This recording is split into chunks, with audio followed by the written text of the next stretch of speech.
All right, we are rolling. Matt, thank you for joining me on the pod, and it's Matt Stone Cipher. Correct. Absolutely. Thank Right you. on. From Colony, New York. That we got that right? Yeah, so we're in the Albany area, Albany, New York Capital District. We cover a pretty large area. Okay, right on. I'm sure there's some New York specific stuff we could get into. Um, but appreciate you joining. What's in your background there? I love all that stuff up on the wall. So I raced snowcross snowmobiles regionally for just shy of 9 years, actually. So I went from like a trail class to sport class and finished up in pro-am before injuries and age caught up to me. Wow, and you have a pretty gnarly background, so we can give everyone a little insight into how you arrived at this home inspection industry after serving in the army, right? Yep. And was that prior to the snowcross? Yeah, they overlapped a little bit. So Mhm. I was active duty. I came in right out of high school, went into EOD, which is explosive ordnance disposal. We did bomb disposal. Like a lot of people know the movie The Hurt Locker. So that's what I did No when I was in kidding. the army. Yeah, I had a couple of tours. When I came back from my first tour, I kind of had a different perspective on life a little bit, and some of those whole things, and was like, you know what, I've always wanted to race a snowmobile, so let's give it a shot. And one trail class entry turned into, I guess it was 7 years, seven seasons of racing. Uh, you know, it, a lot of effort to just win some trophies, but it was about the love of it, and it's actually where I met my wife. Was actually on a snowcross track. So Oh wow, there's so much here. So first of all, thank you for your yeah, service. thank Really, you. and I mean, in that, I mean, I'm sure you saw some stuff. We don't have to get into all of it, but man, 9 years doing that, and then you said you always wanted to get into snowcross. Where did that come from? Was it growing up I, seeing it, or? Yeah, I was always on snowmobiles growing up. Been on Mhm. snowmobiles since I was like 4 or 5 with my dad, and you know, um, I used to watch it in the X Games and grew up watching it back when it used to be on ESPN back in the days, and just never really had the opportunity when I was younger. So when the opportunity arose as an adult, I snagged it. And so you said you rose up basically to the pro level, pro am level. Yep, I did pre-regional pro-am. My last season, I did what was called pro-am plus 30. So for a little bit of us older guys, so we're not trying to compete with 16-year-olds. We have to go to work on Monday.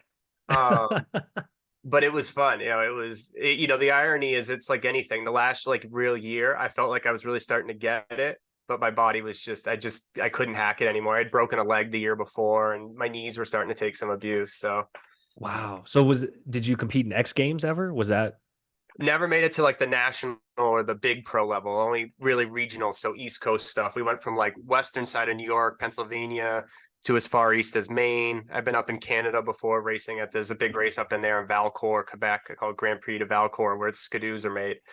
So I did that race. And so we really stayed regional, never was able to make that jump to a national level ride. did you have any, I mean, are there any gnarly stories of either amazing runs or just like blown up, like you see it on Yeah, I'm so like naive to this world, but I imagine there's like gnarly everyone has gnarly stories if you do it long enough. for sure. It was a blast. You know what the crazy thing about it was, it really filled that gap I had when, because I was in there, it overlapped with the army, and then when I got medically retired, I kind of, you get this hole. It's like when professional sports labor, guys leave Sure. the NFL, and when it's big with military, so it like filled that hole. But like the year before my final year, I had a hard impact trying to race at a nationals race, and actually broke the top of my tibia in half. I had a tibial plateau fracture, so basically broke it. Broke a Ooh. whole corner off the top of my tibia. Uh, but the funny part about it was out in the middle of nowhere, so we went to this little hospital, and they were like, "We don't think it's a break. It must be soft tissue." So I was like, "Perfect. I'm going to force myself to walk on it while I'm here for the rest of the weekend. I'm going to make sure, because I got a race in 2 weeks. I don't want to lose points." And I was in so much pain that like when I went back to the camper at the end of the night, I was just crying, like literally tears. So we went to the hospital when I got back to Albany, and they were like, "You're not going anywhere. Your leg is very much broken." I was Very like, "Oh, snapped. You gotta love the yeah, small town hospital. Like, season over." Yeah. rub some dirt on it. You're fine. Right. Um, you mentioned the gap, and so I imagine there was camaraderie, that you had in like the snowcross world. When you left that, kind of what was the transition into the next chapter?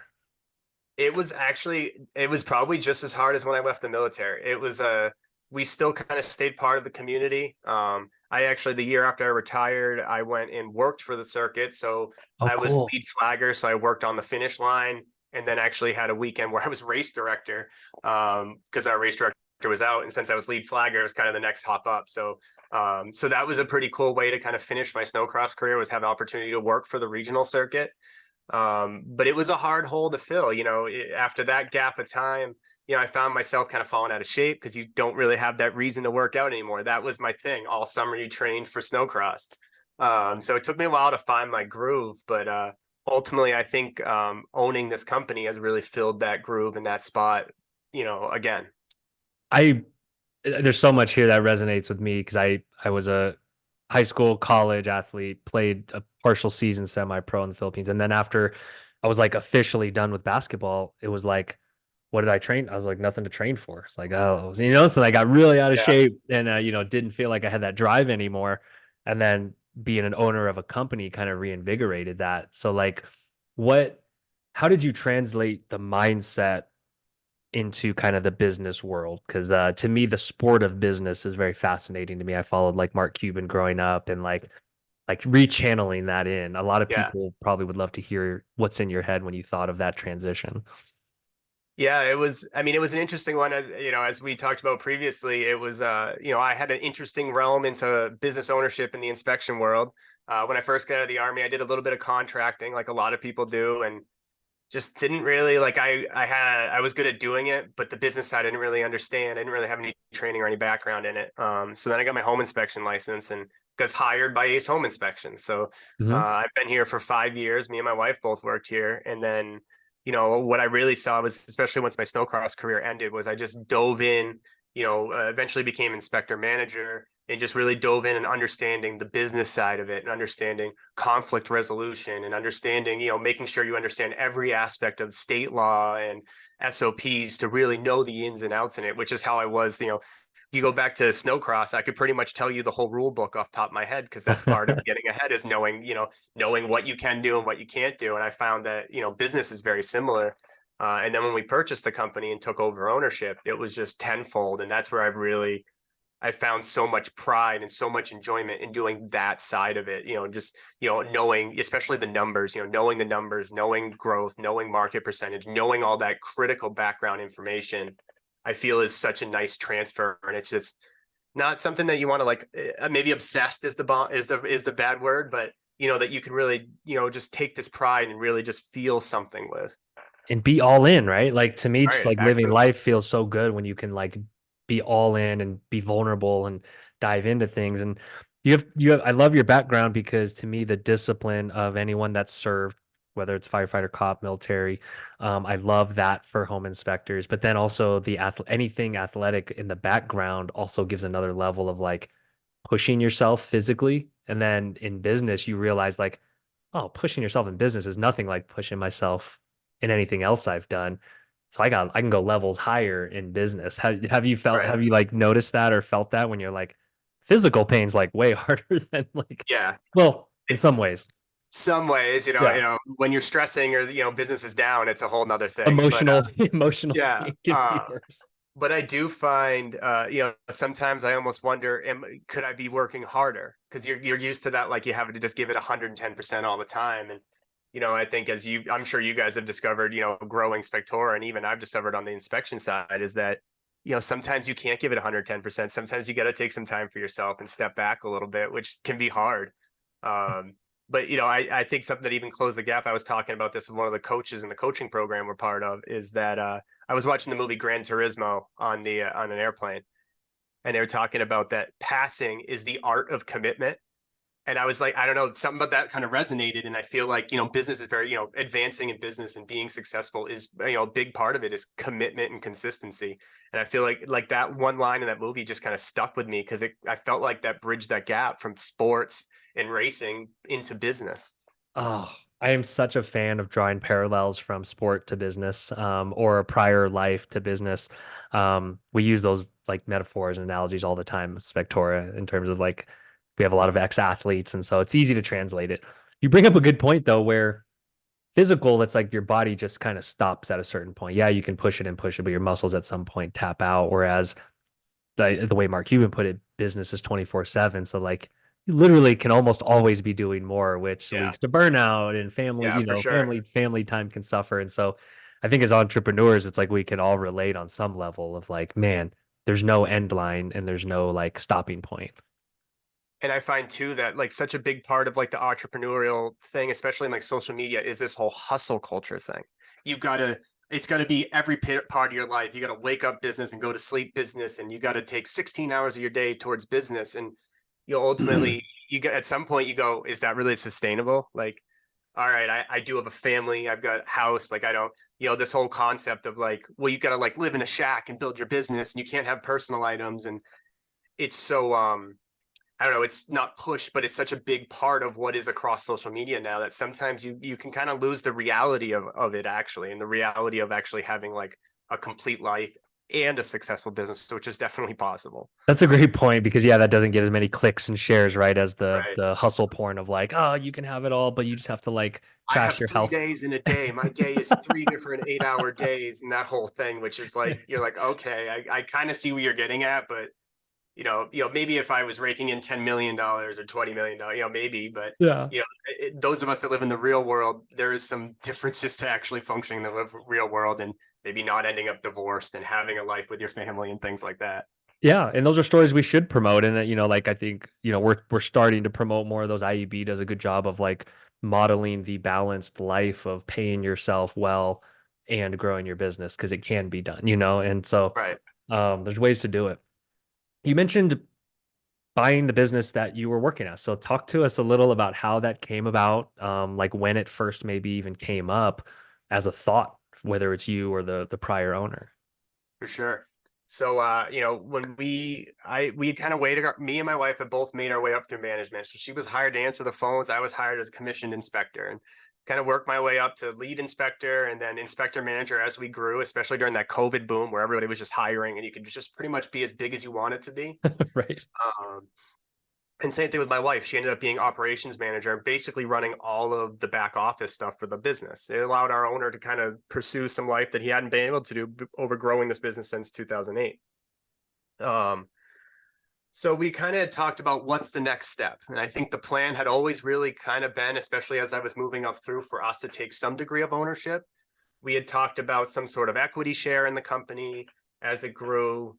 And then we were talking about some sort of like a phased equity, like over the next 10 years, I can buy in staged. And, ultimately those type of plans become real complicated real quick, especially when you're trying to figure out with like, well, what happens if we don't make any money one year? Do you also inherit some of the debts? Do you inherit the losses? So there was a lot of holes to it. And what really kind of pushed it over the edge was when we went to what did they call it that year? The last year of the super conference before it became fuel, Mhm. before the whole merger there. We went to a conversation with Wally Conway about preparing your company for sale. And I'm sure you know who Wally is. I mean, most people in the industry know who Wally Yeah. is and how well he speaks about it. And so we were sitting there, me and my boss and my wife were all sitting there listening to this conversation. And we walked out of there and we kind of all looked at each other. And he goes, "Do you just want to figure out a way to do this right now?" And it's like, sure. So, we went to a little bit of an after party. We sat there. There's a picture of us sitting at this little rooftop spot talking. And that was when we came up with the plan and how we were going to pursue the transfer and purchase of the ownership over the next few months and switching the company over to us. Wow. Wow. So how did your mind even, because I don't think it's typical for inspectors that work for a company that are really ambitious to even think of this as an option. Had you seen it done elsewhere, or was it just logical to you to say like, I'm here, I might as well buy in because I know the business, as opposed to going and starting your own? Um, I that's a hard question to answer. The first answer is no. I don't know anybody else I'm sure there's some other companies that have had Yeah. an employee purchase it out, but we didn't know anybody. And while purchasing home inspection, selling home inspection companies has become much more common now, Yeah. just 2 years ago when we started this process, it wasn't as common. There wasn't precedence to, what is a company worth? What are you going to pay? What is all this stuff? And I'm now 34, so I was 32. I didn't have the money to just buy a multi-inspector firm out of my pocket, and Right. nor was anybody probably going to, lending and stuff was complicated. So understanding the financials of the purchase was difficult. But what drove me to it, I could see, I felt because we were part of it when we joined it. I think I was Matt's second home inspector. We got to the point of having, including owner, five. We're now to four, so we shrunk down. Like most people Sure. did coming out of COVID, and transferring the company was a process, so there was some growing pains there. Um, but I think what I saw was like I just had such a vested interest in the success of the company, and I always believe that if you want to succeed in the company, you got to operate like it is your company. Mm. Give it 110% and want to see the company grow and operate in the best interest in the company. And we kind of collectively always had this plan of like, all right, could I maybe push for more money or push for this? And it's like, no, I want to see the company thrive, because if the company wins, I win as an employee. So when, our owner had kind of talked about it pre-COVID a little bit, he was like, he kept jokingly be like, you should just buy the company. And I was like, I don't know. I don't have the money to buy the company. I don't know what you want. I don't. And then once we saw that there was real avenues to this, and I had kind of grown and understood the business side a little bit more, or at least I thought I did. We'll talk a little bit about, once I took ownership, how much I really understood about that. But I think it just everything aligned right, so that when he was ready to be like, do you want to do this, we were also like, you know what, I do think this is the next logical step of growth of the company. It allowed him to pursue some other options, and it really gave me an advantage of, it's an established company, but I've got the view of a new owner. And I don't have any burnout. I haven't been doing this. A lot of people have multi-inspection companies, but they've been working on that company for 20, 30, 40 years. I don't have that. So I have the go-getter of a new startup with an established, reputation and background. That's so well said. For one, I want to commend you on the mentality of if the company wins, I win. That's not an easy mentality for some folks. I think some folks have the opposite and they feel like they're at odds with their employer, but it's a refreshing one. And I think any inspectors or lead inspectors listening that work for an owner that might be ready to kind of sunset and step back, that type of mentality can lead to something like this. So For kudos, sure. kudos for having that mentality. And it's probably why he had the confidence to even say that to you, because he saw you had that ownership mentality.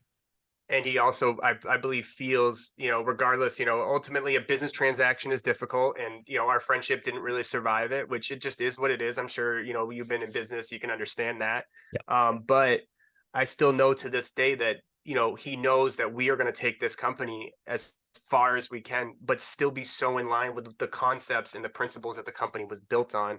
And I think for, if an owner has maybe an inspector or somebody in the company that may be perfect for that, you could probably feel more confident that that person is so vested in the way the company is aligned now. They're not going to take it and strip it, or take it and make it something it's not, make it a production line style system or something. They're probably more in line with the values of the company. Yeah, that's a good point. If they've been there for any amount of time, they probably like what's going on there. Yeah. If Um, they hated it, they probably wouldn't still be there. Was there any learning lessons that you're able to share in terms of the structuring of the deal, how things are valued, like to the extent you're willing to share learning lessons? Because I think that's like a mystery in the industry, is like Sure. how you value it, like how the payments are structured, how, you can do it without a ton of capital up front. That's like where the creativity comes in. Anything Yeah. there you're able to shed light on or we could riff on? Yeah, for sure. I will be upfront and say that we did this with zero capital upfront. So Beautiful. we did take in, we went through private lending. Mhm. So it's the notes not carried by a bank, which is good because there wasn't a bank giving me at my age and my background that sort of loan. It was a hefty loan. But I think, the biggest thing with anybody preparing their company for sale or preparing possibly to consider purchasing is you got to know the numbers. You got to know, I sat down when we were figuring this out. I sat down, I had every credit card statement, every checking statement for, I think, the last year and a half. And I went through line by line with the owner. And then once I understood what every line item was, what stuff was true business expenses, what stuff was owner expenses, understanding that side of it. Um, Once I understood it, I went through line by line. I created spreadsheets and calculators, and then went through it again and went through it again until I got to the point where I could know what's my overheads off the top of my head. What is the actual value of the company? Because everything is really derivative off those numbers, especially when, some people keep their books clean. Some people, they're a little bit messy. It's, no judgment either way. It's just different ways. The owner, you have benefits as the owner of a company, but knowing how to split those off and understanding what is the true value of the company, especially the value of the company without you there. I'm sure we've all seen single operator companies that are like, I want to sell my company.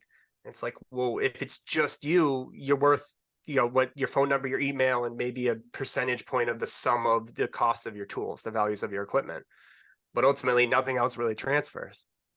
The benefit we had was that our owner really concentrated on the owner role. He wasn't in the field. I was the inspector manager. My wife was operations manager. So, there was a value of the company. We also had a lot of tangible assets. We have company vehicles, a company equipment. We have a brick and mortar office space.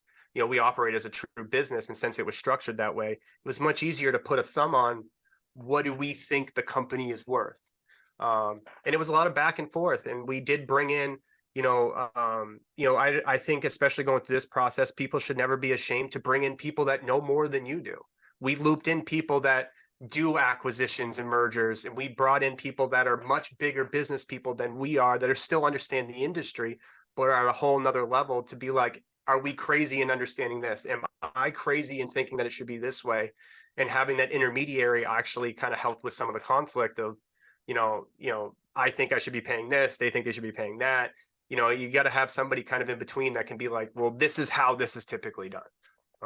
I know I'm talking a little bit in generics. I don't want to give out too many Sure. specifics. No, that's very helpful though. I think having that fairly unbiased third party that actually has some precedence for how to value certain line items. Was that just through your guys' personal network, or was there, was it industry folks? You don't have to name them specifically, but for anyone that's Industry folks, sure. and a couple of different ones, ones that were more on the back end and understanding the mergers and acquisition side, to people like Wally that understand how things transfer and what that process is, to just people that had been in the industry even longer than either of us to kind of pinpoint a value. And, ultimately any transaction kind of comes down to what is everybody comfortable with, especially if it's inner, if you're talking inner company transfers, it's a little bit different. It's a little bit more personal. Sure. Everybody needs to kind of feel good with it. Are there certain things owners of companies can be doing outside of getting out of the field? That's an obvious one to Yeah. kind of set themselves up for, like you said, not that concentration risk of like, hey, it's just you, dude. You own all these relationships. How can you think this is worth $1 million? What are other things they should be thinking about that you've observed your company doing? Yeah. I think the biggest thing is, I think if we bring it back even another step, I think company owners need to kind of put a pinpoint on what is it that you're looking to get out of it. I see a lot of single operators that maybe want to start bringing in another guy or want to grow into a multi-inspector.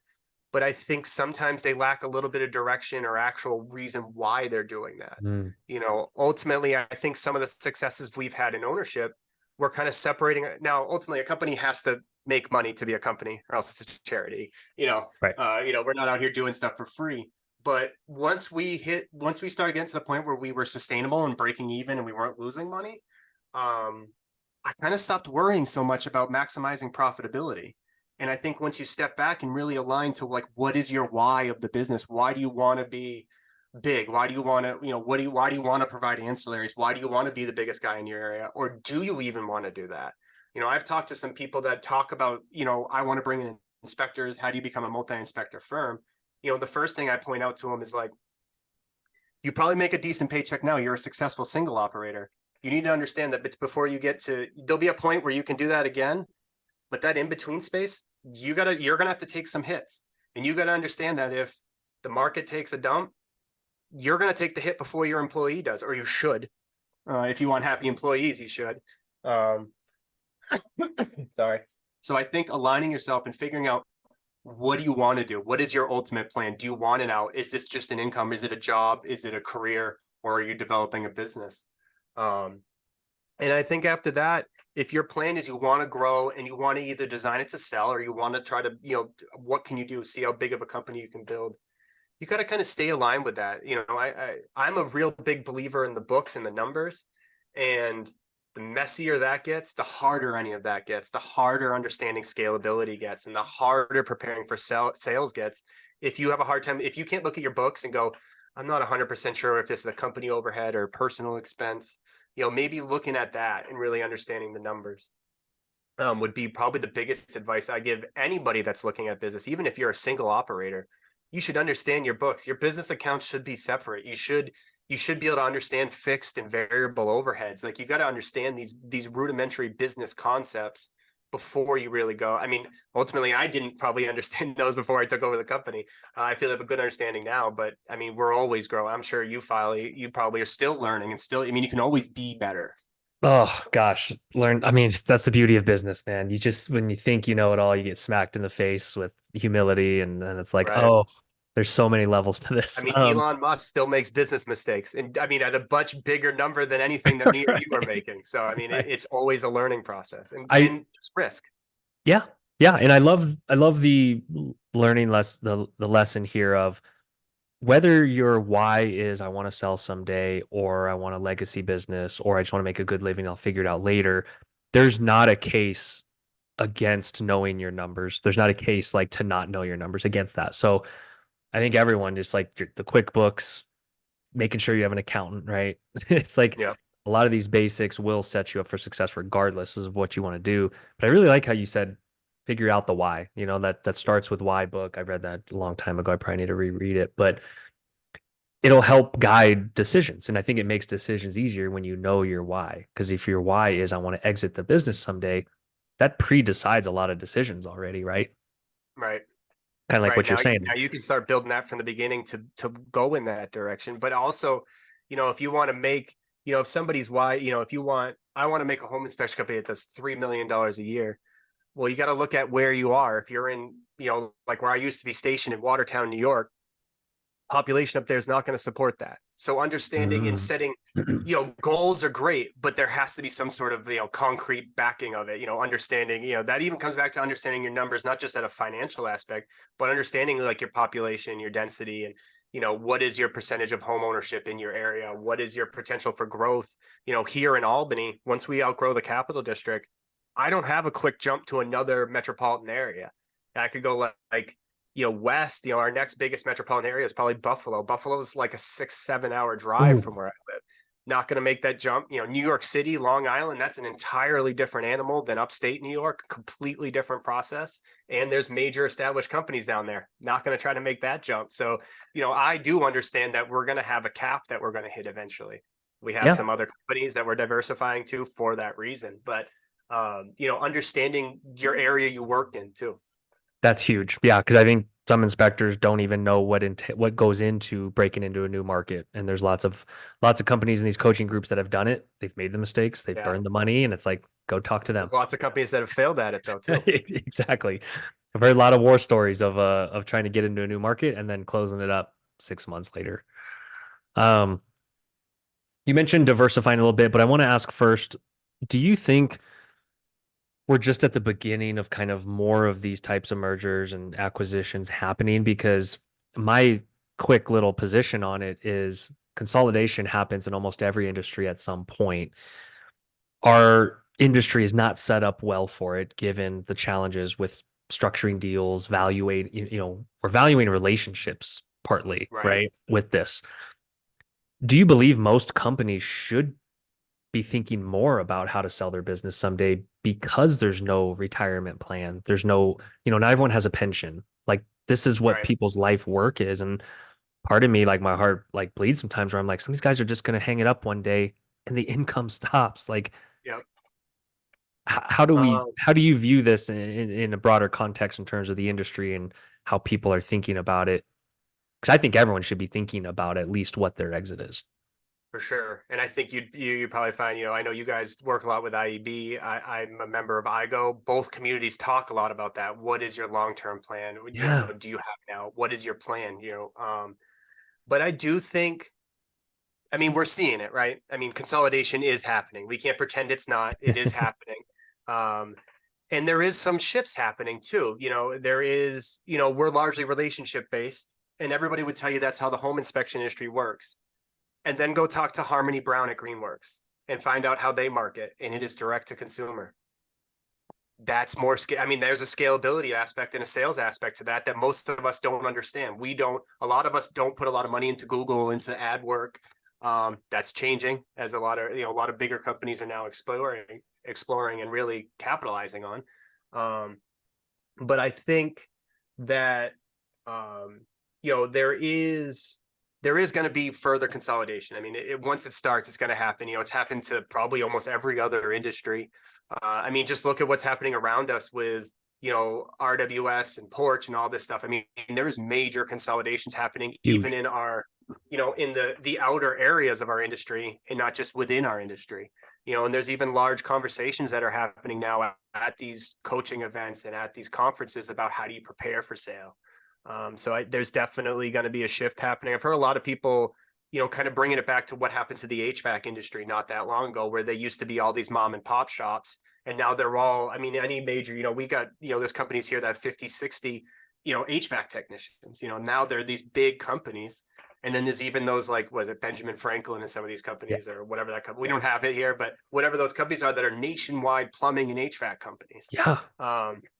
But I think people have to kind of figure, going back to figuring out what your long-term plan is and what do you want? There will always be the private HVAC guy. You can always be the single operator. There will become a day where I think that growing and being the biggest in your market's going to be very hard. I would argue it probably already is in major metropolitan areas. You're not going to move to Miami and become the biggest Miami home inspection company like that. You've got major companies to compete with. You're not going to go to Texas and be the biggest company in Texas. You're going to have a hard time toppling over who's already in place. I think you're going to see that spread more and probably to smaller markets. I even think about that in our market. What happens when the day comes where, do they try to buy us or do they try to compete with us? Right. Because you'd think at some point some of these companies may get big enough where, yes, purchasing works, but what if I can just shift somebody over there and just duplicate? Not so much the franchise concept, because I think that has kind of come and gone in our industry, but Sure. There is going to be bigger competition, I think, and it's about, if you want to be one of those players in your market, I think you got to be aggressive and you got to take some risks. Yeah, there's a couple things in there I want to touch on. So for Sorry, one, I tend to kind of dude, ramble. it's great. I love it because it just spurred. This is exactly how it's supposed to go. So I don't understand the case against someone at least not running their business as if they would sell it someday, because it makes the business better for you while you're doing that. And so to me, it's like when you're 50, 60 and you're ready to stop, wouldn't you want 100,000 or something at least for the Right. work you've put in? And so I don't understand anyone that has a case against these proper business practices to run them in case you do want that option someday. You mentioned direct to consumer, and I think there's something huge there about defensibility for one, and then how you're evaluated basically by a suitor. Because if you can nail some way to constantly be in front of homeowners to get that word of mouth, that might be hard to replicate, right? As opposed Sure. to just pounding the phones, these IGO and IEB companies, they get into a new market, they're gonna have two salespeople calling every brokerage 10 Yeah. times a day.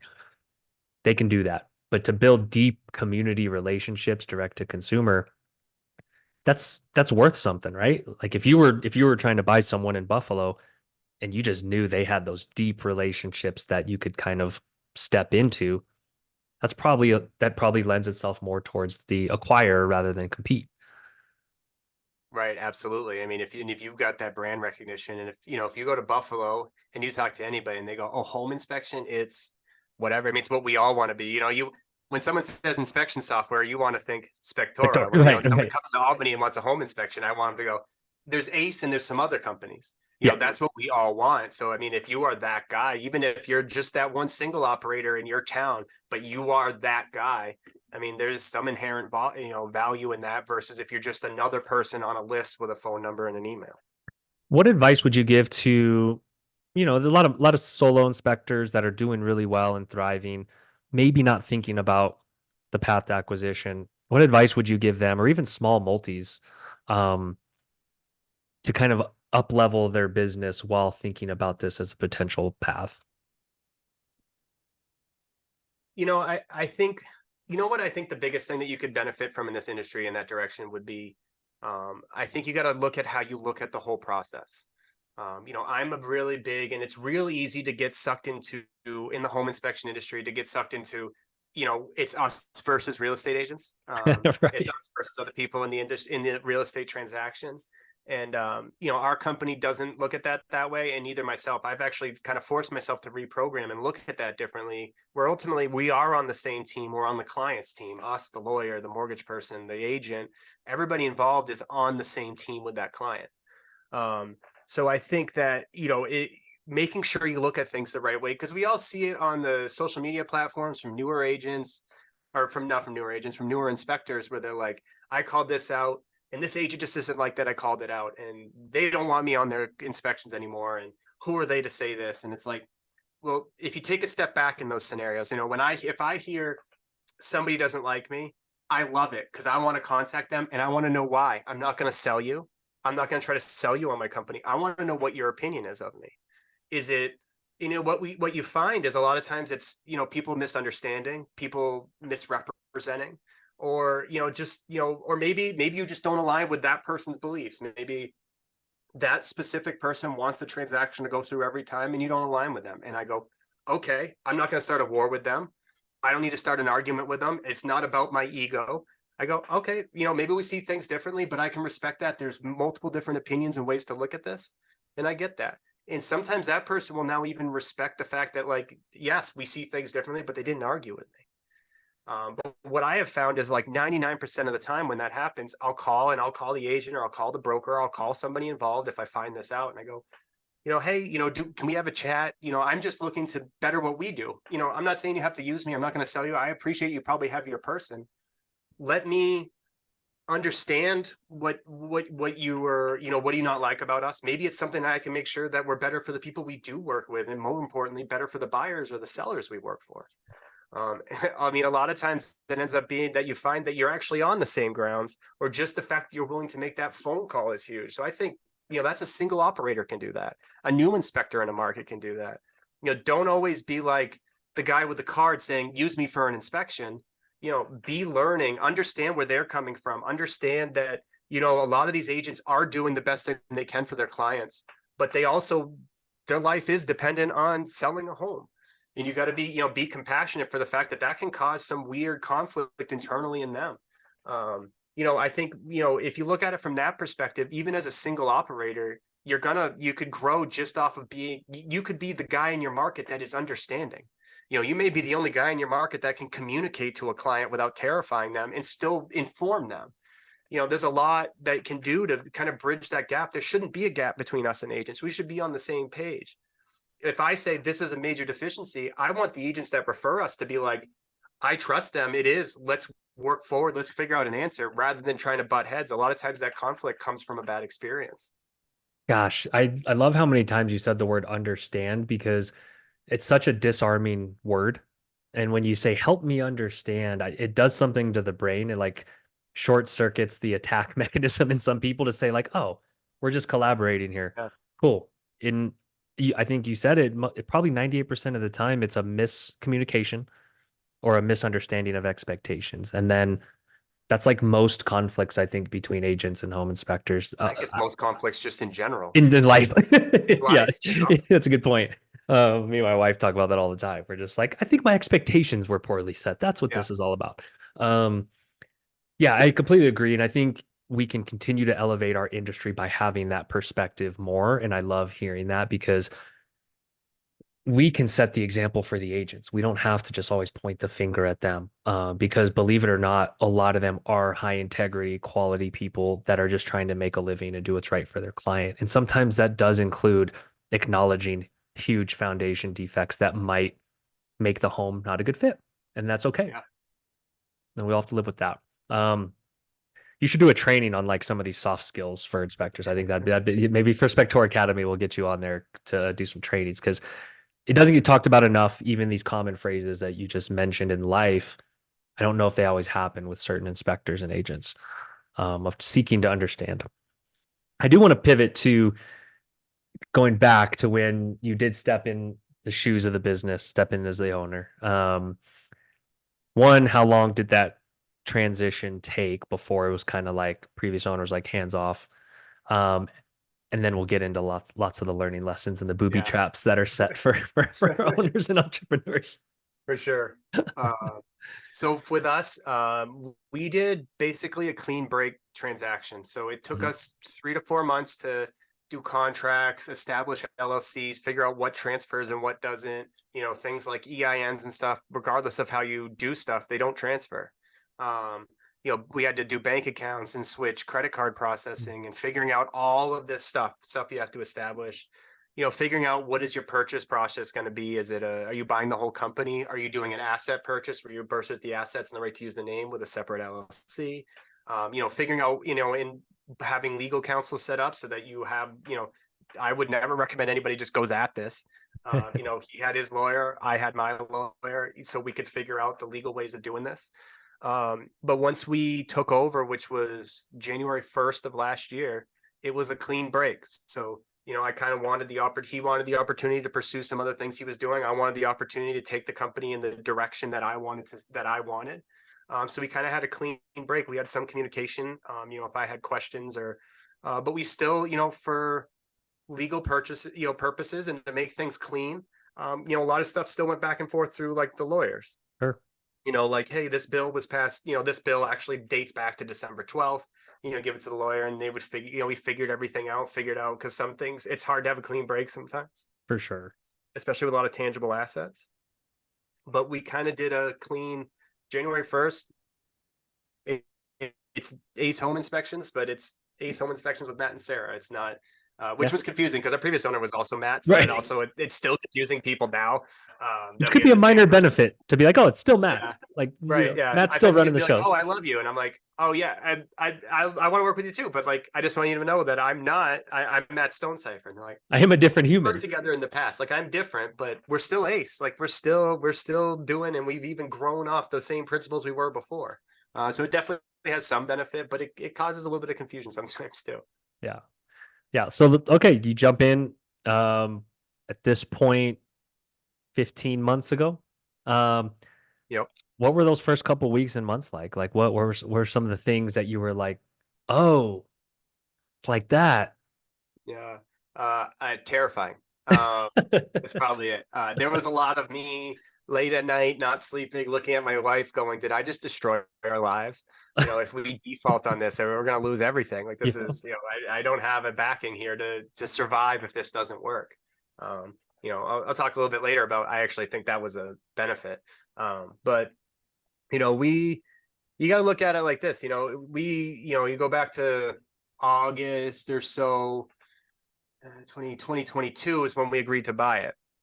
Well, there was a lot that happened in real estate between August of 2022 and January of 2023, and then the first quarter of 2023. Man. So what we saw was a big change in home inspections and waived home inspections and in raising interest rates in a market that was fluctuating heavily. So there was, I couldn't, to be a little bit upfront and open, like I didn't take a paycheck until late last summer, and my wife worked without one until midsummer. Which, by the way, it's pretty crazy how slow it is to build savings and how quickly it disappears with no income. Right. We basically burned through our life savings just because I was like, I want the company to be okay. The company needs to be profitable. We need to get staffed appropriately. We need to fill some holes that we lost in the transfer before we were willing. Ultimately, it took my coach over at IGO being like, and the whole coaching crew being like, you got to pay yourself. I'm like, okay, all right, I get it. Like at some point, you got to kind of worry about your own health. Right. But those first few months were terrifying. What I found was, systems that maybe I thought I understood, I didn't. And, there was a number of things that I thought I understood, but I didn't. And there's probably no way to understand them until you're in that ownership role. It was scary, but I think it makes what we've managed to build now better.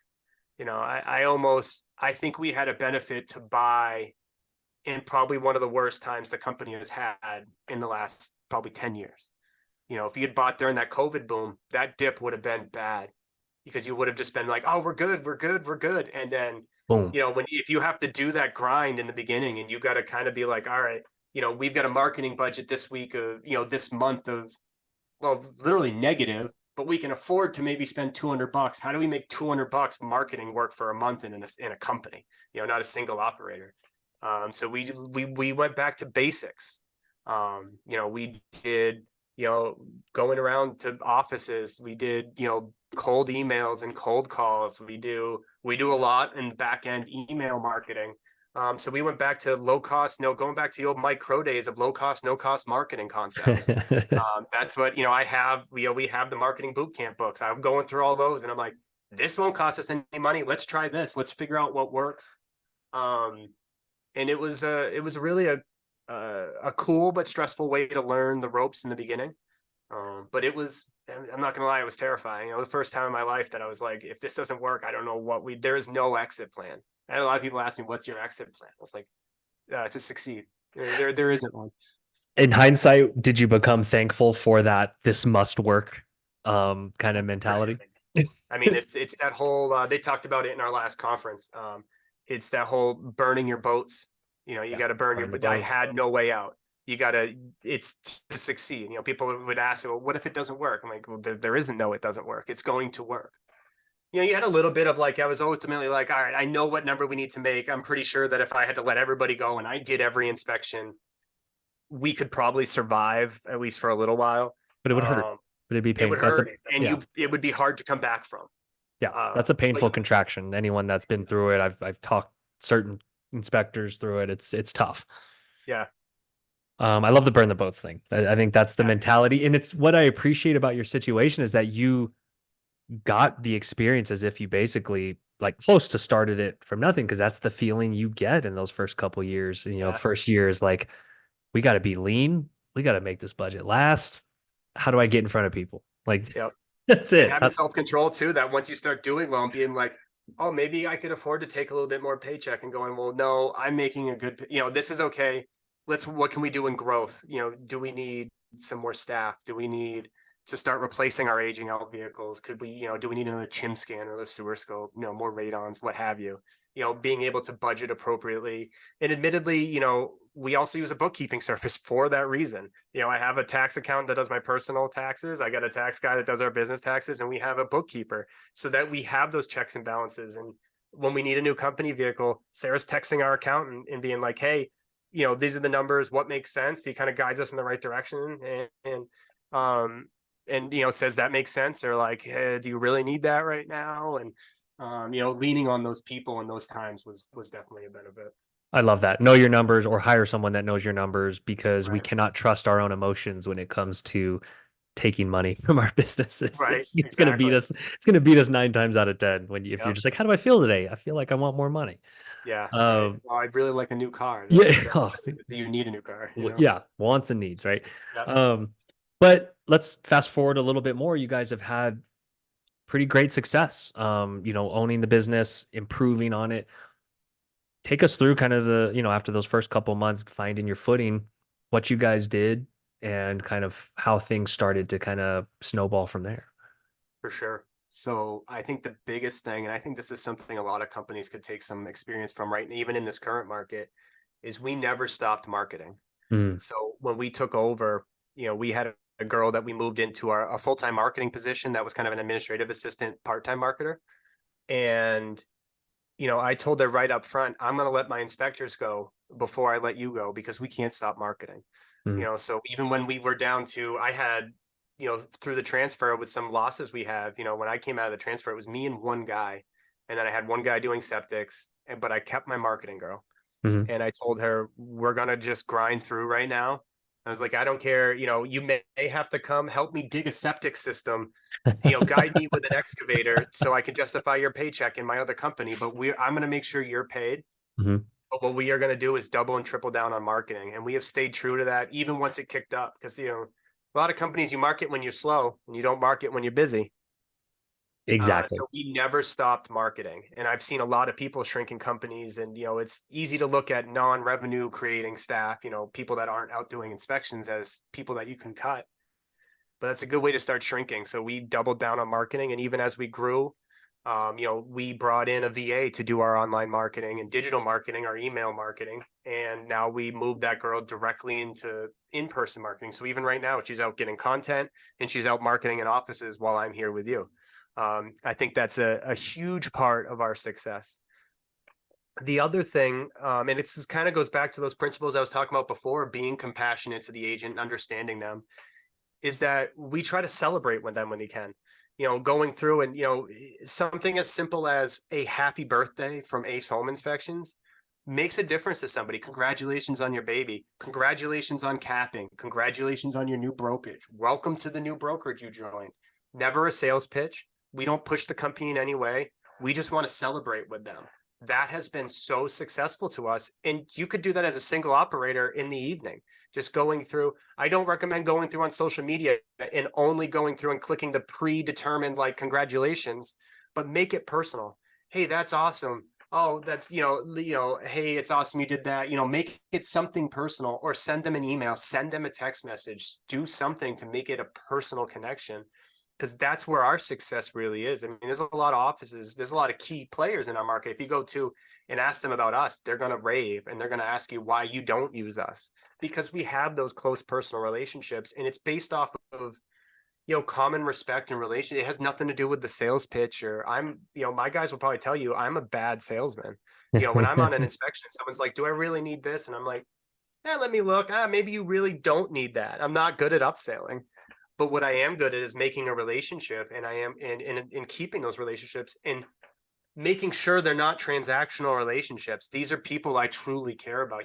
People can tell when you're being fake if you're just trying to get work out of them, waiting for your chance to pitch.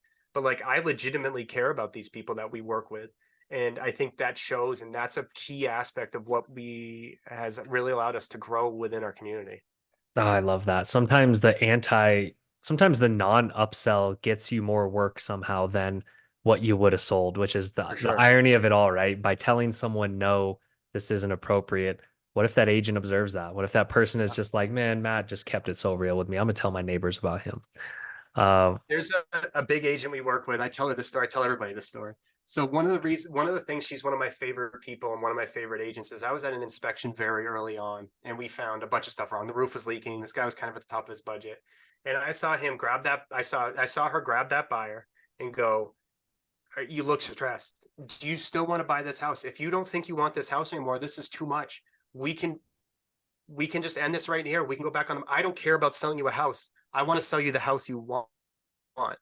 And I saw that, and I was like, that is the type of person I want to work with, and that's the type of business person I want to be. And that rang with me. So I was like, well, if we operate in those same sort of principles, it's going to ring with other people. When we've had people book a big inspection with every ancillary, and you get to the basement and they're like out. They're like, you don't have to finish the basement. And you're like, all right, perfect. Well, if you want to take a minute and figure out if you guys want to continue with this purchase, if not, I don't want to set the rate on. I don't want to do your septic. I don't want to do a level 2 chimney, because I can give you that money back. Even if you decide to go through later, I'll come back at the same price we would do it for today, and I will still do those services. But I don't want you to pay for something you don't need because you may be out on this house. A little bit of compassion goes a long way sometimes. oh, passion. You clearly communicate it just very crisp, and you're probably even helping people with language that are even watching this now. One thing I love is just all the little things you guys do, the little touches, because I think everyone wants a tactic of like, oh, just run Google AdWords and use these keywords, or Yeah. like, hey, just like get on Facebook and do this or Instagram. But like, it takes work to do what you described, the happy birthdays, the hey, congrats on the baby, congrats on the new brokerage. That's probably why most people won't do it, and which is Yeah. probably comforting to the guys that do it because then you're like, that's a competitive advantage. That's our moat, right? Yeah. I I mean, it think takes like 2 full-time people to stay on top of it in our market, and our market's not massive. So right. I can only, yeah, I can only anybody can do imagine. that at a smaller side. I mean, just doing something is better than doing nothing. Yeah. Yeah. Like carving out the time. I'm sure if it was just you doing it, you time box it, you get it done, Yeah. and you be present with it because, like you said, people can tell when you're doing it for the business as opposed to like genuinely being happy for someone. Right. Man, you were right. We could talk forever about business and everything else. Is there any learning lessons that do jump out just throughout your whole journey? It could be anything. It could be for lead inspectors, it could be for owners, new inspectors. Um, just anything that you want to get out there in these last couple of minutes in terms of some lessons you've learned. I think just always kind of keeping the right mindset. We're having a good year, for example, right now. We're up 52% over last year right now. Amazing. It's really be real easy to just kind of relax back and kind of keep at that point, but we're still sticking right to the same principles we were 15 months ago. We're still, still keeping our marketing budget low. We're still learning. I think a great tip for a lot of people, if you don't have a huge marketing budget and somebody's coming to you want to work with, and they're like, I want $1,000 sponsorship. Talk to them from a business perspective. The coaching program I'm a part of, they're huge on that. They're like, explain to them as a business owner, say, from a business perspective, I don't have that sort of marketing budget, but there's other ways I can benefit. A big thing we started doing is continuing education. I can teach continuing education to real estate agents in New York State. Huge. And what we tell people is like, I want to be an asset to you outside of just handing you money. Like, I'm not a bank. I'm not a mortgage brokerage. They have much bigger marketing budgets than I do. Right. They have different funding materials, but there's ways I could be an asset to you. How do you think? And sometimes asking, how do you think I could be an asset to you outside of this? Is there something that you're lacking? Is there something I can help you fill? Our ancillary companies, our ancillary services in ACE, our septic company, our well treatment company, they're all derivative of us filling holes. It has nothing to do. I mean, they ultimately create revenue. But what I got sick of is that we identified holes and I can't fix it with an outside contractor. So I just bring it internal. Being an asset to your real estate community outside of just a guy with an open pocketbook can be an amazing thing. And it can really keep your marketing budget in check and help you direct it to where you want to direct it, while also growing and building relationships. Gosh, sounds so simple, but it's not. We all know it's not. But like, not. Yeah, simple but not easy, you or gotta easy be but not ready simple. for someone to be like, well, not cutting me that check is a deal breaker. And in a lot of situations, especially when we were, a year ago, we didn't have any marketing budget. I went, okay, maybe in the future I'd love to support you, but right now I just don't have a budget to support that. Or or sometimes you can negotiate. Like, I can't do a big sponsorship, but is there something I can do? I can give you a couple $100. Is there something I can do for it? A lot of times people understand, especially, but you got to approach it from a non-emotional business perspective. That's a great one to end on. Matt, this has been awesome, dude. I really, really appreciate you taking the time, sharing the knowledge. If there's inspectors that want to network and just get in touch, where's the best place, or where can they follow along kind of on For your sure. book? So all of our business stuff is Ace Home Inspect. So our Facebook is Ace Home NY. Our email is acehomeny@gmail.com. Or you could find me directly. I'm Matt Stonecipher, Matthew Stonecipher. I'm in Albany, New York. My social media is open. Like I'm here. If anybody wants to reach out or have any questions or pick my brain on anything, or I don't know, tell me I'm doing it wrong, tell me I'm dumb, whatever it is, I'm here for any input, good or bad. I see why you guys have been successful. I just appreciate your professionalism, your acumen, humility, and I'm super happy for you, man. I appreciate it. All right. Well, take care, man. We'll stay in touch. Sounds good. All right. Appreciate it.